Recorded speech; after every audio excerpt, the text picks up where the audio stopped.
Então, vamos lá, nossa sétima parte da aula e penúltima parte da aula, tipos climáticos. Lembra que eu comentei com vocês que em relação à prova da ESA, é impressionante o quanto é cobrado os tipos climáticos no nosso país? Essa aula você falou, exatamente. Então, você que vai prestar a ESA, realmente, de todas as partes, essa acaba sendo a mais importante. Saulo, então não vou estudar o resto. Cuidado, conforme eu havia colocado. É necessário ter o entendimento do restante para fazer com que agora fique mais claro esses tipos climáticos. Até porque, se eu não tivesse comentado sobre elementos, sobre fator climático e começar já falando sobre tipo climático, pode acabar surgindo certas confusões. Então, é necessário ter todo esse estudo prévio que eu acabei de comentar com vocês até chegar nesse ponto aí dos tipos climáticos. Comentei da ESA, mas é importante lembrar que na SpaceX, assim como no Colégio Naval, também os tipos climáticos acabam tendo grandes ocorrências. Então, vamos lá. Então, primeiro eu vou colocar para vocês os tipos climáticos que existem no Brasil, começando pelo equatorial. Clima equatorial, precisa vir à cabeça o quê? Precisa vir à cabeça a região norte, especificamente o que? A Amazônia. Então, nessa região norte do nosso país, a incidência do raio solar ela é perpendicular, então é muito quente, se é muito quente, evapora muito por conta da evapotranspiração da floresta, evaporação do próprio recurso hídrico, porque tem a bacia hidrográfica amazônica, então é quente e é bastante úmido. Exatamente, é isso que tem que ter na cabeça. Quente e úmido. E isso vai acontecer ao longo do ano inteiro, quente e úmido. Tanto é que quando a gente analisa a amplitude térmica do clima equatorial no nosso país, essa amplitude térmica ela é o quê? Ela é muito baixa. Vai ter uma variação muito pequena se a gente analisa o ano todo da temperatura. Ela praticamente não muda. Vai mudar quando, por exemplo, ocorre uma friagem. Essa você havia comentado sobre friagem? Falei, que é da brusca da temperatura que ocorre no centro-oeste, também no norte do nosso país. Então, de uma forma geral, falou equatorial, você vai pensar no quê? Você vai pensar na temperatura elevada, você vai pensar numa baixíssima amplitude térmica e você vai pensar também num elevado índice pluviométrico. Quanto, Saulo? 2.000, 2.500, 3.000, até mais do que isso, dependendo da região que eu estou fazendo essa análise. Então, outro ponto a ser considerado também é o quanto a chuva ela acaba sendo bem distribuída ao longo do ano. Olha só. Então, equatorial, alguns chamam de equatorial úmido, é o local de convergência dos alísios. Aí está dando o exemplo do climograma de São Gabriel da Cachoeira, localizado no estado do Amazonas. Conforme eu havia comentado com vocês, o índice pluviométrico é elevado e cada um desses vou mostrar para vocês um climograma, para saber fazer a leitura desse climograma. Olha só. Então, o que ele apresenta para a gente? Um climograma, ele demonstra a precipitação, conforme vocês estão vendo. Então, as barras azuis significam a precipitação por mês. Tanto é que existem 12 barras aí. Embaixo a gente visualiza J, M, M, J. O que é isso? Saulo, os meses. É que está pulado. Então, é janeiro, pula fevereiro, março, pula abril, maio, pula junho, julho e assim por diante. Além disso, a linha vermelha, ela representa o quê? Ela apresenta a temperatura. E conforme eu havia comentado com vocês, visualiza-se uma pequena queda da temperatura ao longo do ano. É importante ficar atento à escala mostrada num climograma. Por exemplo, essa escala aqui é de 200 milímetros, 400 milímetros por ano, por exemplo, e aqui a escala maior de temperatura é de 40 graus Celsius. Por que eu estou chamando a atenção para isso? Porque pode mudar. Pode ser que coloque aí, ao invés de 400, coloque apenas 100. Porque se for 100, daí é baixo, Saulo, exatamente. Então, tome muito cuidado com a escala que é visualizada em um climograma. Então, nesse caso aí, mostrando São Gabriel da Cachoeira, realmente, um local muito quente, um local que tem baixa amplitude térmica, um local que tem um índice pluviométrico muito elevado e bem distribuído ao longo do ano. Depois, nós temos a condição tropical.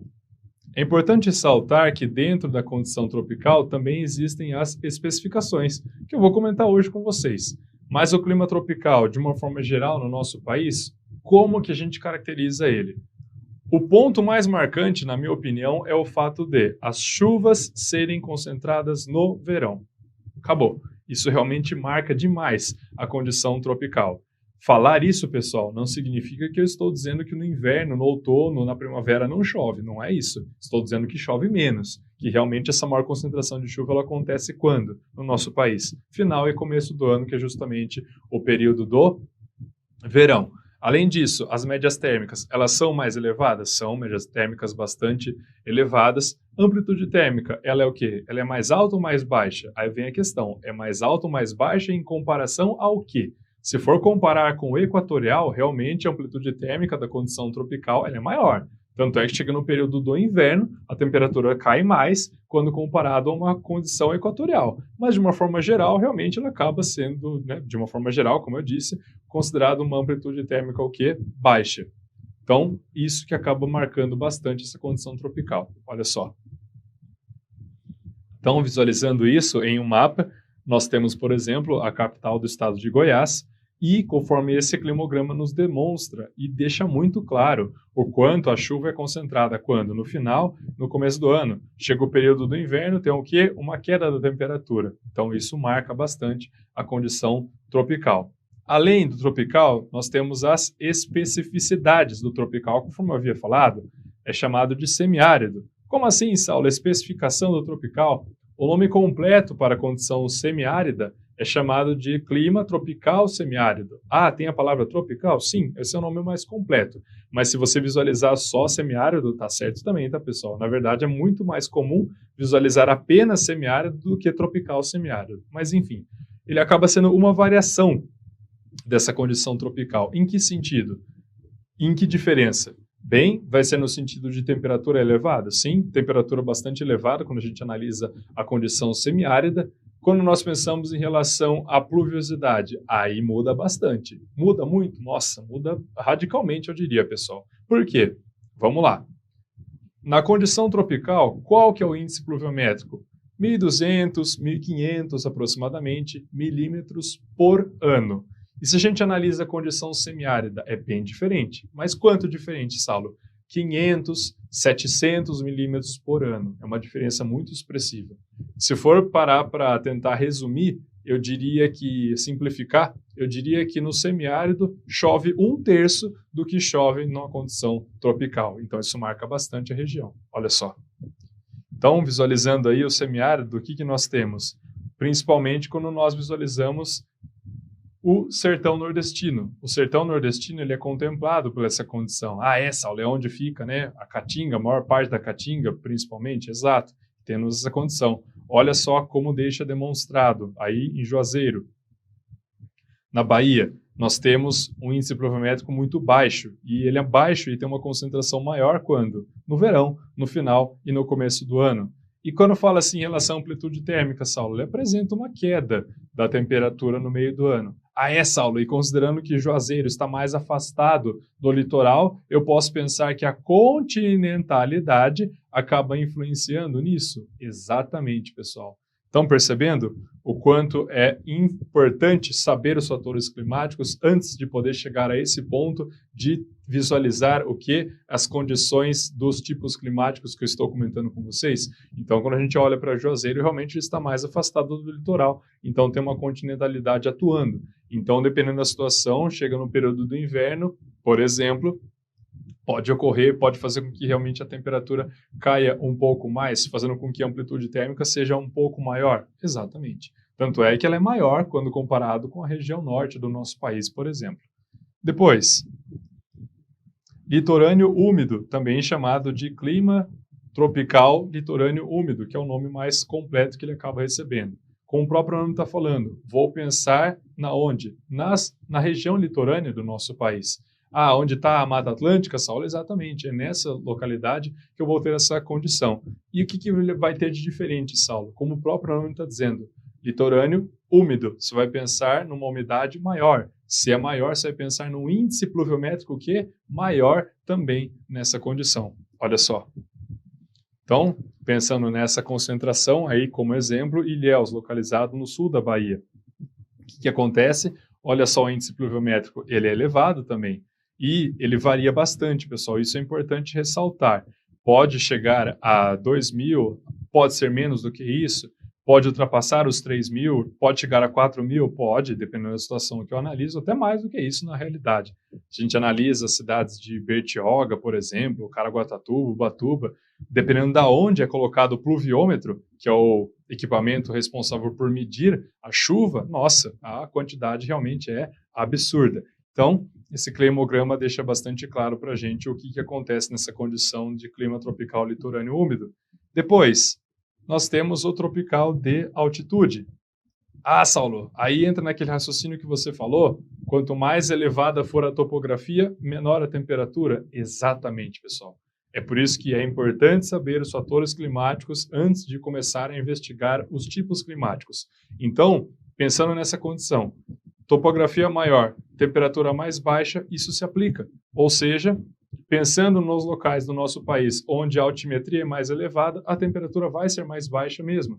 Tanto é que diversas localidades aproveitam isso pensando no turismo. Ah, é, porque tem pessoas que querem ficar num local onde a temperatura é mais baixa. Então vão para Campos do Jordão, localizado no estado de São Paulo, vão para Monte Verde, localizado em Minas Gerais, ou vão ainda pensando em Petrópolis, Teresópolis, localizado no estado do Rio de Janeiro. O que eles têm em comum? Uma topografia mais elevada. Se a topografia é mais elevada, a temperatura acaba sendo mais baixa. Olha só. Então, nessas regiões de tropical de altitude, como nós estamos visualizando, aí colocou como destaque o que? Poços de Caldas. E o que a gente visualiza? Que o índice pluviométrico ele é mais elevado, pensando aí no começo, no final do ano. Quando a gente analisa a temperatura, ela apresenta uma queda no meio do ano. Já é frio na realidade, vai ficar mais frio ainda. Tanto é que a média térmica dessas regiões de tropical de altitude, olha só, está aqui em 20 graus Celsius. Essa aula anteriormente era muito maior do que isso, era de 25, 26 até 27, exatamente. Então a gente já começa a perceber o quê? O quanto está tendo queda da temperatura. E, por último, pensando no nosso país, nós temos a condição subtropical. A subtropical ela é marcada pelo fato de as chuvas serem bem distribuídas ao longo do ano. Além disso, é uma condição que está ao sul do Trópico de Capricórnio, principalmente atingindo o sul do nosso país. Além disso, em relação à temperatura, vai ter uma queda mais expressiva no meio do ano. Então, pensando nessa amplitude térmica, realmente vou pensar que é uma condição de amplitude térmica maior comparado com os outros tipos climáticos do nosso país. Olha só. Então, aí localizado Bagé, no Rio Grande do Sul. O que demonstra? Temperatura baixa e chega no meio do ano, ela cai mais ainda, conforme nós estamos vendo no climograma. Além disso, esse climograma também demonstra para a gente o quanto a chuva ela é bem distribuída ao longo do ano. Então, pensando aí nos tipos climáticos do nosso país, que eu acabei demonstrando para vocês, se for colocar isso no mapa, ficaria assim distribuído. Então, equatorial, tropical, tropical semiárido, litorâneo úmido, tropical de altitude e subtropical úmido. Esse é o nome mais completo, mas na maioria das vezes acaba aparecendo apenas subtropical. Então, ambos estão corretos, tá, pessoal? Ou seja, o nosso país apresenta 6 tipos climáticos. Lembrando que essa classificação que eu acabei de passar para vocês, isso diz respeito à classificação de Strahler. Ah, Saulo, tem outra classificação? Sim, tem a classificação de Köppen também. Mas por que eu estou demonstrando e focando na de Strahler? Porque a cobrança dela, pessoal, é o quê? Infinitamente maior comparando com a cobrança de Köppen. Na realidade, eu não lembro de ter visto um exercício, pelo menos nos últimos 10 anos, tanto do Colégio Naval, da ESA, bem como da SpaceX, cobrando, falando em relação a essa classificação do Köppen, então muito mais a de Strahler que acaba sendo explorada. Agora, pessoal, vou falar para vocês os tipos climáticos que o Brasil não possui. Ah, Saulo, então agora é muito mais pensando na SpaceX. Sim, porque a SpaceX envolve geografia do Brasil e geografia geral. Olha só.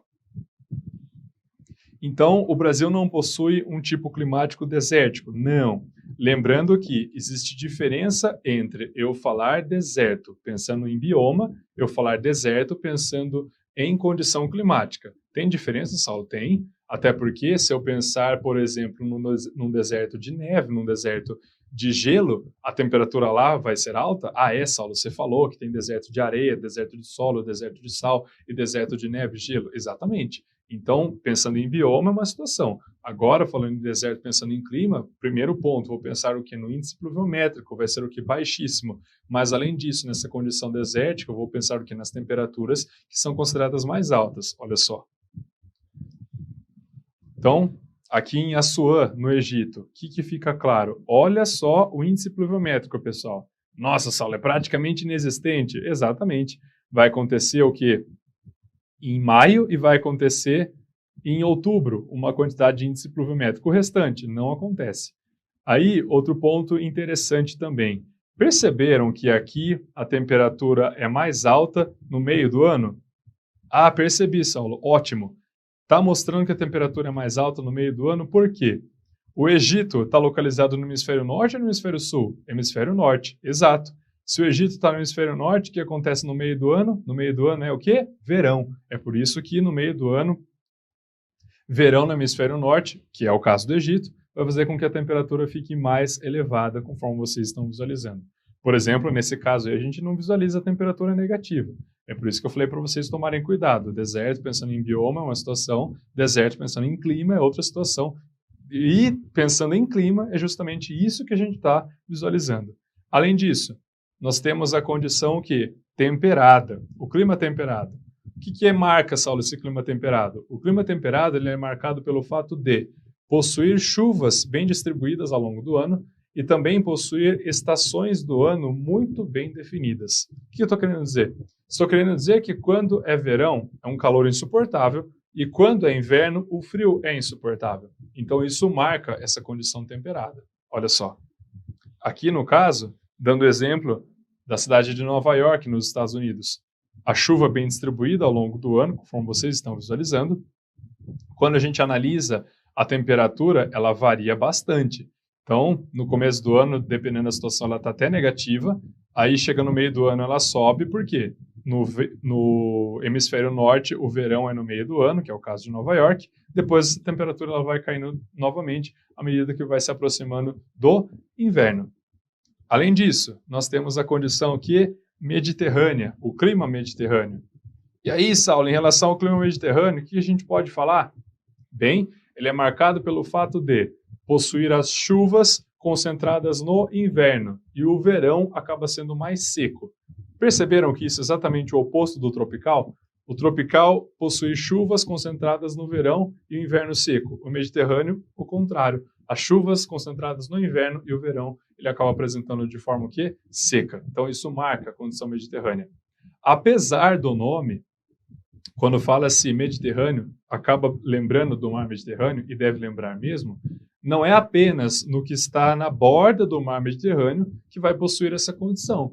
Existem outras partes do mundo que também possuem uma condição de clima mediterrâneo, como, por exemplo, a África do Sul, se a gente analisa o Chile, se a gente analisa a Califórnia, nos Estados Unidos, por exemplo, entre outras partes, também existe essa condição mediterrânea. Então, não é exclusiva do que está na borda do mar Mediterrâneo. Muito cuidado. Olha só. Então, aqui como exemplo, Roma. Então, pensando aí nesse índice pluviométrico, ele vai ser maior quando? No final e no começo do ano, que no caso de Roma, que está no hemisfério norte, vai ser o quê? Inverno. Aí, quando pensa no verão, vai ser o quê? Mais seco. Depois, o clima frio. Como o próprio nome está dizendo, já vou pensar no quê? Ah, Saulo, vou pensar em temperatura mais baixa, talvez em relação ao índice pluviométrico até tenha um certo equilíbrio ao longo do ano, mas é temperatura baixa principalmente que vem à cabeça. E é para vir mesmo, olha só. Então, numa condição de clima frio, a chuva ela é razoavelmente bem distribuída ao longo do ano. Quando a gente começa a analisar em relação à temperatura, realmente ela é negativa no final e no começo do ano, uma vez que estamos falando de uma condição de clima frio. Além disso, quando a gente analisa as temperaturas, elas ficam mais altas. Quando? Mais no meio do ano. Por quê? Porque é o verão. No caso aí, a cidade de Arkhangelsk, na Rússia. Depois, nós temos o quê? O frio de montanha. E aí, Saulo, pensando no frio de montanha, ele vai apresentar temperaturas até menores comparado com o clima frio, dependendo do momento que eu estou analisando, sim. vai apresentar uma quantidade maior de temperaturas negativas. Até porque no clima frio entra o raciocínio do fator climático altitude. Mais elevada a altitude, menor a temperatura. Olha só. Então, com base nisso, realmente, quando a gente visualiza a concentração pluviométrica, ela é bem distribuída ao longo do ano, e vale lembrar que no caso do frio de montanha, vou ter uma precipitação mais comum em forma do que de neve. Quando a gente analisa a temperatura, realmente vai ser negativa em boa parte do ano, conforme nós estamos visualizando. E por último, nós temos o que? A condição polar. E a condição polar, ela vai nesse mesmo sentido. Na verdade, até pensando em relação de uma forma geral, na condição frio de montanha, a temperatura realmente ela é praticamente negativa o ano todo. Chega no meio do ano, no hemisfério norte, verão, que ela vai subir um pouquinho. Em relação ao polar, não muda muito. Na verdade, até em relação ao polar, chega no meio do ano, ela apresenta-se com médias térmicas até mais elevadas comparado com o próprio frio de montanha. Mas é claro que isso vai depender da cidade que eu estou analisando. Olha só.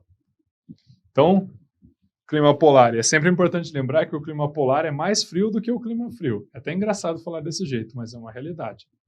Olha só. Então, pensando em relação à precipitação, eu tenho aí uma pluviosidade até bem distribuída ao longo do ano, temperaturas negativas, e chega no meio do ano, o que acontece? Nós temos aí a temperatura mais elevada justamente por conta do verão, aí localizado no Alasca.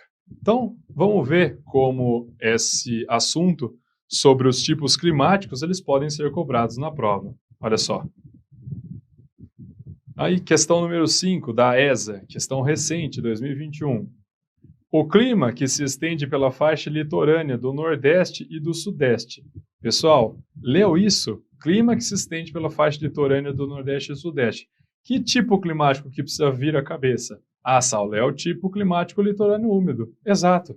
Se lembrar, pessoal, acabou. Nem precisa terminar de ler. Aí ele coloca, com grande influência da massa tropical atlântica, apresentando alta pluviosidade e elevadas médias térmicas. Trata-se do clima o quê?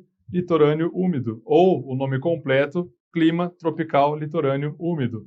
Semiárido? Não, por quê? Porque o semiárido está localizado no sertão nordestino. Equatorial? Não, o equatorial está na região norte. Subtropical? Não, está na região sul. Tropical de altitude? Não, está numa região tropical onde a altimetria é mais elevada. Conferindo, conforme eu comentei com vocês, alternativa correta, alternativa A. Próxima. Colégio Naval 2019. Observe o gráfico abaixo, que na verdade é um climograma. O que a gente visualiza nesse climograma? A gente visualiza nesse climograma que chega no meio do ano, tem uma queda da temperatura, e uma queda expressiva até. Então, se a gente pensar que tem aí por volta dos 25 graus Celsius, vamos falar da máxima temperatura, chega na mínima temperatura, chega aqui nos 15 graus Celsius aproximadamente, olhando para esse gráfico. Então, é uma amplitude térmica considerável. Então, a gente já começa a pensar no quê? Em local do nosso país onde essa amplitude térmica ela é mais representativa. Ah, Saulo, já começa a pensar na região sul. Exato. Aí, quando a gente olha no índice pluviométrico, o que acontece com o índice pluviométrico? Ele é razoavelmente bem distribuído ao longo do ano. Claro que tem mês que apresenta quantidades menores, como janeiro, setembro, por exemplo, novembro, dezembro, mas, de uma forma geral, tem uma certa distribuição das chuvas. Então, vamos lá. O climograma destacado faz alusão a um tipo climático brasileiro. Sobre a realidade envolvendo esse climograma, é correto afirmar que está indicando o clima equatorial úmido? Não, se fosse equatorial, Saulo, os índices pluviométricos seriam muito maiores e a temperatura seria mais alta também e a amplitude térmica seria bem menor. Exato. Então, fora pensar nessa condição equatorial úmida. Aí ele completa ainda. O qual abrange a região amazônica, o norte do estado do Mato Grosso e o oeste do Maranhão. No verão, a atuação da massa de ar equatorial atlântica provoca aquecimento e chuvas torrenciais. As características elas até estão corretas, mas realmente esse climograma não diz respeito ao equatorial úmido. B. Equatorial subúmido, o qual abrange a porção norte do país e se estende de Roraima ao noroeste do Pará. Aí você pode estar se perguntando, qual a diferença, Saulo, do equatorial úmido para o subúmido? A diferença é que o subúmido chove menos comparado com o úmido. É só essa a diferença. É quente com elevadas pluviosidades o ano todo, consequência da ação permanente da massa equatorial continental. Fora também não é uma condição equatorial, conforme está sendo mostrado no climograma. C. Litorâneo úmido, típico da faixa litorânea, desde o estado do Rio Grande do Norte até o estado de São Paulo, atuação da massa tropical atlântica. Ocorre durante o ano todo, maior regularidade no período do outono e no inverno, fora também. D. Tropical de altitude, predominante nos planaltos e serras do sudeste. Esse clima é controlado pela massa tropical atlântica e pela massa polar atlântica, tornando as suas áreas de abrangência úmidas o ano todo. Essa alternativa D, pessoal, poderia realmente gerar dúvida. Por quê? Você acaba lembrando que o tropical de altitude possui médias térmicas realmente mais baixas. Só que o que faz com que, olhando para esse climograma, eu não possa assinalar tropical de altitude? Olha aqui, pessoal, as chuvas. As chuvas elas são razoavelmente bem distribuídas ao longo do ano. Quando a gente analisa o tropical de altitude, a chuva é concentrada onde? No verão, ou seja, começo e final do ano. Ah, Saulo, então só pode ser alternativa aí? Olha só. Subtropical úmido, predominante na região sul. A ação da massa tropical atlântica e da massa polar atlântica, respectivamente, durante o verão e o inverno tornam bem distribuídas as pluviosidades nas áreas abrangentes. Exatamente. Conferindo, conforme eu comentei com vocês, a alternativa correta, alternativa E. Então, pessoal, chegamos ao final dessa nossa penúltima parte, a 7ª parte da aula, que eu falei sobre os tipos climáticos, então vamos dar continuidade.